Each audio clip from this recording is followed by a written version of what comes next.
Yes. So, welcome to UMA here in Raleigh in North Carolina. Yes. Yes, in the United States. So we will just give you a small teaser, because if we show you too much, you will maybe not have time or want to look at our amazing video that will come on in a very short time. Yes. Yeah. I have Magne here, so that's why I'm looking at him. He's the boss. Hello, nice to see you all. We are, as Tom just said, live here from UMA, and we are doing a live stream with the phone. So we have got some comment before when we have done the live stream, like, oh, the quality is not as good as you normally have. No, because it's a live stream for the first, and it's also with the iPhone. But we are now standing in front of a coach that's more than special. Yes. It's the Privo H5. The Prevo H, I think it's H3 5-60. Yes, H5-60. 60 foot long with articulated unit. So it means that you have up to 70 passenger, not 17, but 70 passenger, and a lot of luggage compartment. So this is something that Prevost took on the market in the late 80s. This is a 1991 model, and it have a V8 from Detroit in the middle of the bus. So mid-engine, you have driveline is the third axle. Yes, number 3 of 5. So first you have 2 axles in the front, that is steering axles. Then you have a driver axles, and you have a tag axle, and you have a tag axle. So this is something unique. I've never been inside of this type of buses before, so this is the first time. The Prevost I know from the past, of course, but the articulated version is new for me. I heard about it, I've seen picture about it, but to be inside. So. And this coach is also the pre-model of that model we know today, that is the H345. So they started actually with this articulated, and they only built, I think, like 70 units of this one, and it looks just beautiful. And now let's go for a little round around it before we'll take you inside. Oh, we got a comment here. Let me see what was written, if I can find it here. Let me see. I don't find it, yeah.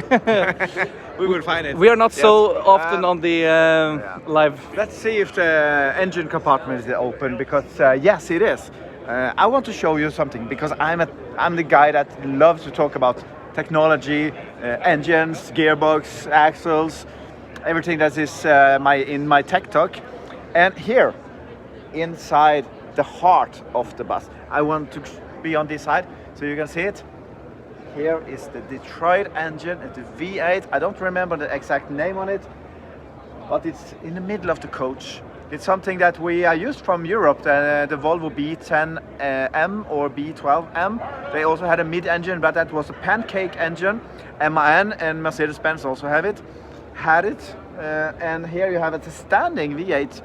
And fun fact, Volvo made a similar version as this for the Swedish market. Articulated version with 18 meter and a standing 12 liter Volvo engine, exactly the same place at here. So I believe that was before Volvo even owned this factory. That Volvo got some ideas from the United States how to build a bus like that. Another thing that also is a fun fact, that Setra, that we all know is a premium brand in Europe, they also produce buses like this, articulated coaches, ship them over to the States, and they called it Setra Eagle. But they didn't have the engine here. I still have to check 100%, but I believe they had the engine behind the drive axle, but before the articulated part. Yeah. Oh, I see a detail I want to take a look at. Today we were talking with MCI about the mirrors and how they design the mirrors, because all the mirrors are often from the A-pole and out. But here we actually do have a hanging mirror. Not so common to see in the in the US coaches. No, normally they have standing mirrors here, and here you have hanging mirrors. I think the reason they didn't like this is because they are shaking when you are driving. They are more stable if you have it down here and standing mirrors. So, no, yeah, let's go inside. Yes, and there you can see the beautiful double front axle. Oh, it's beautiful with the buggy in the beginning. I love it, but it's really expensive to have maintenance on on chassis like that with double front axle with 3 axles. That is 1 driving axle and 2 tag axles, and sometimes also steering tag axle like the Neoplan had in their version. So yeah, but okay, let's go inside. Yes. Those were great buses when they first came out. It was like Privo was ahead of their time when they did that. But with the 1892, the average is about 4 miles per gallon. Wow. And with the engines being so hard to work on, but I think when they were ahead of their time, drivers would want 1.5 times pay. Oh yeah, because they're driving 1.5 times buses. Yeah, that's true. But we had them in San Francisco. Okay. I know the salesman sold like 14 of them to Alaska, and this is one of the ones that came down from Alaska that Jimmy had rebuilt. But it's part of our history, part of our heritage. Yes. But here it is, 1991, and it's still in existence. Yeah. And you are Kevin. I know you from the previous UMA show also. So yes. you are a famous guy here. On the Motor Coach Minute. Yeah, you are. With Bus and Motor Coach News. Yes, that's true. Yes. So And you can tell your name and why you're here. Kevin Creighton with Avalon Transportation. I'm on the board of directors with the UMA, just my 2nd year. But this is my 39th Bus Expo. Wow. And this is where I come to see all the nuts and bolts. It's not like ABA, which is destinations. This is the actual nuts and bolts of the bus industry for North America. And this is where I come. Yes. It's a great time. Thank you. And we enjoyed you guys. I met you in Long Beach. Yeah. I think it Oh, was your yeah. first time there. Yes. Yeah. So I had my first UMA Expo in 2015 in New Orleans. New Orleans, okay. Yes, but I was a little bit shy at that time. I was there too. Yeah. So, but I remember from California. It's great to have you guys here. Yes, thank you so much. All right. Enjoy the expo. See you again. Yeah, see you. Cool. Wow. Yeah. This is the guy you can listen to when you have some speech here or there is a gala dinner. He's also on the speakers from time to time in this show. His voice is like from the radio. Yeah. Really good voice. Let's jump in. Yeah, come on. Excuse me, well, air unit? Yeah, they work with me. Yeah, I was gonna say, I see a little more well in here. Okay, I need to show you this because when I came into this, I just had been in a brand new BYD coach.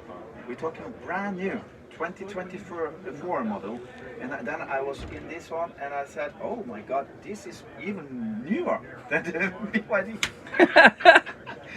But it's true, because this style is still more or less up to date for me. I like to have it a little bit manual. I like to see this, what you call it? Instrument. That it's not too much digital. This is not digital at all. It's manual. You have the manual switch. You know when you turn the heater on, you know exactly what will happen. And you don't have more than you need. You even have the gearbox. It's automatic gearbox. For us in Europe, it's a little bit strange because in the 90s, there was more or less only manual gearbox. Here you have the panel for the, I believe it's an Allison gearbox. It looks like the panel for that. Yeah, it does. It's 5 speeds and also reverse. The steering wheel, it is, I believe it's even adjustable. Wow. This is something that you no, there was barely any brands that had that in the 80s and 90s in Europe. That was completely flat, as in the Scania I remember. But here you can adjust it a little bit, that's good. Okay, let's go. I go in front. Yeah. You can see the seat configurations. There are seats everywhere in this one. Yeah, and you can guess how many seats there is. As Kevin told us, drivers want to get 1.5 times payment. This is because it's 70 seats in this one. and it's still seats that I could enjoy sitting in for many hours on the road. So yeah, I know I'm a really what you call it, a bus nerd when it comes to vintage coaches like this. I even have my own 1991 Van Hool at home. But this one, this is really a dream come true to be inside of this. You only see a picture of it. Here you have the lounge, we can call it. It's a sitting group where you can sit 4 and 4 people with table between, so they can play cards. And another thing that we don't have in Europe, when we talk about this emergency exit, you see in Europe we have the hammer and breaking the window. Yeah, we can save breaking the window, because here you just have to pull this, push the window out. It's stuck in the top, so it will not fall out, and you can exit the bus from every window I can see here. Yeah. And all the way in the back we have something very interesting, because we also have a rear door. And how often do you see that in America? I don't think we see that at all in this country. And here we have a great rear door. And not only that, we also have the toilet. So it's a brilliant little solution here. Yeah, I just want to add a few things. When Magne said he barely seen a rear door, at the UMA in 2015 in New Orleans, the first time I was in the United States, they showed the top class with a middle door, and the customer came and they didn't understand why, because the problem is for the driver that I believe it's mandatory for many of the drivers to say that when the passenger want to exit the bus, watch your step is something that they have to say. And you cannot say that when you have a rear door 60 foot behind you, that watch your step when going off. So everyone has to go on and off the front door.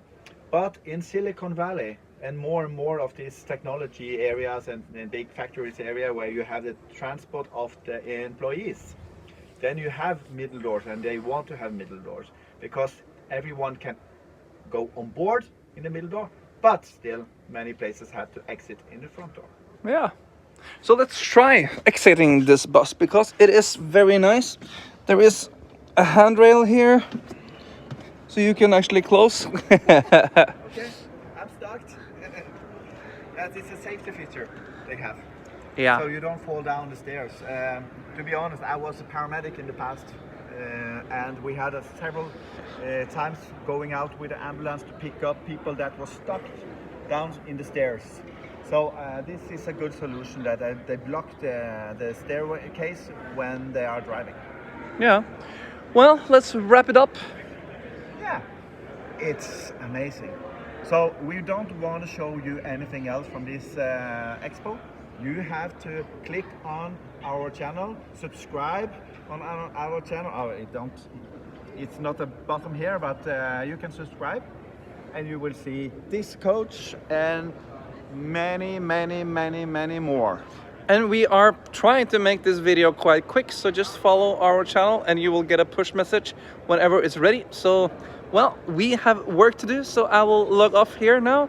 Enjoy the rest of your night, wherever you are in the world. I believe it's quite late in Europe, but here is just afternoon. Middle of the day. Let's go to the beach. No, it's too cold No, here. it's too cold. Too cold. It All right. was ice on the front window this morning. So Oh I'm no. cold enough. Yeah. Okay. Bye-bye. Bye. I feel so professional doing the live stream.